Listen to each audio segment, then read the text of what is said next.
Hi guys, welcome to lesson number 2. Now in this lesson, I'm going to talk to you guys about why should you invest the money that you save. Now I know you may have this question, bro, I'm able to save money. I understand you told me I need to save money. Yes, I'm able to save money, but why should I invest that money? Investing is too risky. I've heard from my parents, the markets can go down. I've seen these silly mutual funds ads where, they say if the market goes down, I will lose all my money.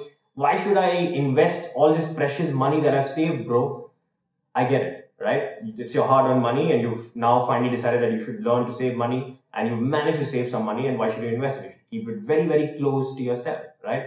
Well, you should save that money because of one simple word, and that word is inflation. What is inflation? Inflation, if I was to explain inflation in simple terms, let's assume you go to the supermarket to buy something, right? Your supermarket bill is about 1,000 rupees today. A year later, you go to the same supermarket and buy the exact same things. Your bill is going to be about 1,100, 1,200. Let's say you go to the same market and buy the exact same things a year later. Then it works out about 1,300, 1,400 rupees. Remember how our parents used to say, oh, when we were at your age, we could buy an entire meal for just 10 rupees, and we could take an entire holiday for like 5,000 rupees, right? But is that possible to do now? Absolutely not. So what is inflation? Inflation is basically the increase of cost of goods and services year on year. India is currently at a 5% inflation rate. That means the cost of your basic goods and services is going up by 5% every year. If you live in a rented apartment, I don't know if you know this, but every single year, your landlord will renew your rental agreement to increase the rent by 5%. Similarly, like if a box of chocolates costed you 100 rupees 5 years ago, that same box of chocolates will cost you close to 500 rupees today. So as you see, the cost of goods and services increase year on year.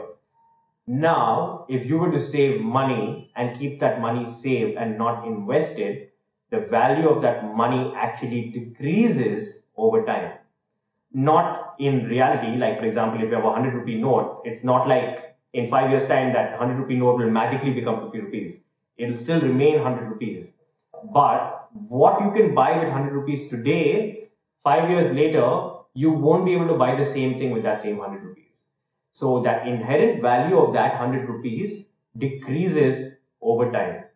In order to make this a little more simpler, let's take an example, right? Let's consider 3 friends. We have our old friend Raj, we have our other friend Rohit. Now let's add another guy, Ram.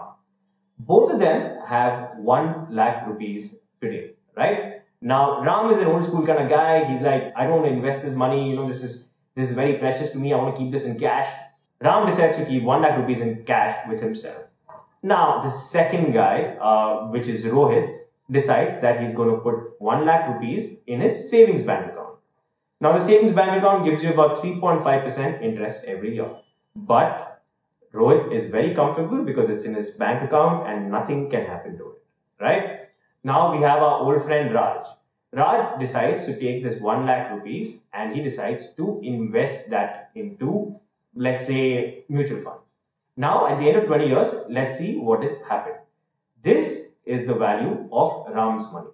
Now, can you believe it? He started with 1 lakh rupees, but now his actual value is only this.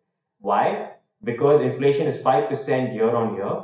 His actual value of 1 lakh rupees has only become this much. Because what 1 lakh rupees could buy 20 years ago, that same money can only buy anything worth this much now. Let's see what has happened to Rohit's money. Rohit had put this money in a savings bank account. He wanted to be pretty safe. Now, savings bank account is giving 3.5% year on year in interest, but inflation is at 5%. So he's losing 1.5% every year. So this is the value of Rohit's investment. Now, Raj is the smart one of them all, and Raj decides to invest this 1 lakh rupees for 20 years. And he decides to invest this money in a long-term equity market, and he decides to invest it in a 15% return compounded annually. This is what Raj gets at the end of 20 years. So, Mr. Ram makes this, Mr. Rohit makes this, Mr. Raj makes this.